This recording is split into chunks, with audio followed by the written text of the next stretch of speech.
There is very good news for individuals that are looking to purchase a new car sometime between years 2025 and 2028. With the passing of this big, beautiful tax bill, they introduced a new tax deduction for auto loan interest. With interest rates as high as they are, with car prices as high as they are, this should help consumers subsidize some of the expense of financing these vehicles. But with any new tax rule, there are, of course, limitations on the amount of interest you can deduct. There's income thresholds where this deduction phase out. There's limitations at the type of cars this will apply to, which is what we're going to be going over in the video today.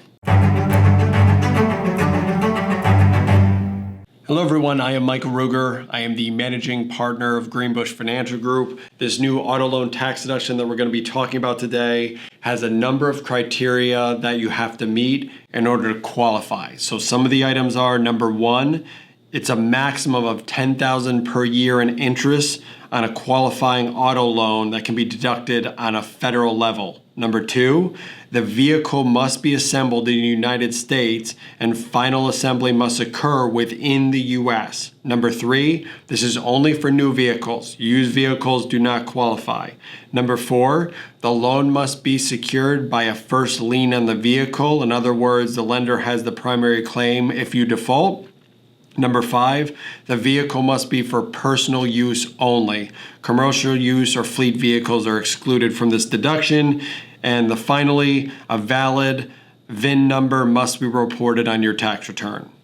More good news for the consumer: as long as you, the car loan, and the car itself satisfies all that criteria, you do not have to itemize on your tax return to be able to capture the deduction. This is an above the line deduction, which means you can take the standard deduction, which most taxpayers do, and still capture this auto loan interest deduction. The car itself has to meet certain criteria in order to be eligible for the taxpayer to take this new auto loan interest deduction. The type of vehicle is pretty broad, like can apply to cars, minivans, SUVs, pickup trucks, vans, and motorcycles. Number two, it must have a gross vehicle weight rating, or a GVWR, of under 14,000 pounds. Number three, it must be treated as a motor vehicle under Title II of the Clean Air Act.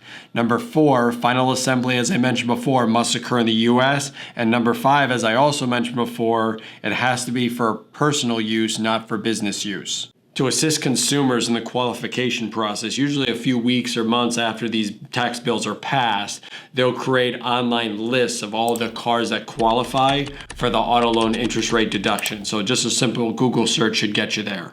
As with many of the other tax deductions within this new tax bill, there are income phase-out limits that once you start to make too much, that $10,000 tax deduction will begin to phase out. So here's a table that shows you the phase outs for the auto loan interest deduction. If you're a single filer, the phase out begins at $100,000 of modified AGI.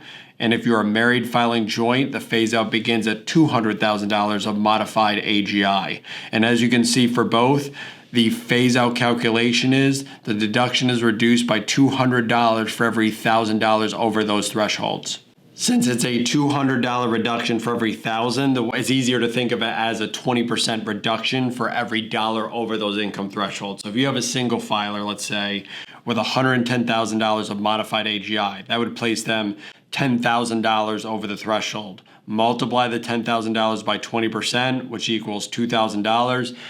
So they would reduce the maximum auto loan deduction, $10,000 minus $2,000. They would still be eligible for $8,000 if they had that much interest on their auto loan. The way the math works out, there's a total phase out of this auto loan interest deduction. If you're a single filer and you're over $150,000 in modified AGI, there's no deduction. If you're a married filing joint, you're over $250,000 in modified AGI, it completely phases out. With both interest rates and car prices being relatively high right now, this deduction could be meaningful for a lot of taxpayers, because if you finance a $50,000 car, and let's say the interest rate is 7%, that means you're paying $3,500 in interest every single year. If you're able to take a tax deduction for that, let's say you're in a 24% bracket, that's saving you roughly about $840 in taxes every year.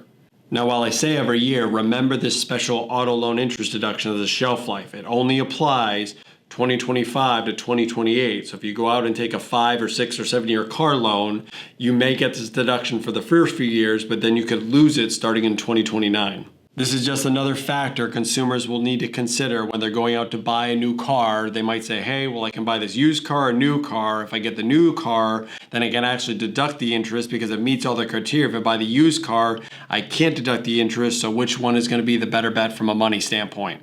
This might also cause consumers to say, hey, what are ways that I can lower my modified AGI to capture more of this deduction? Things like bigger pre-tax contributions to retirement accounts, bigger contributions to HSA accounts, avoid certain tax moves in brokerage accounts that could create ordinary income or capital gains that add to the modified AGI. So consumers might have to be more careful if they're right near those thresholds.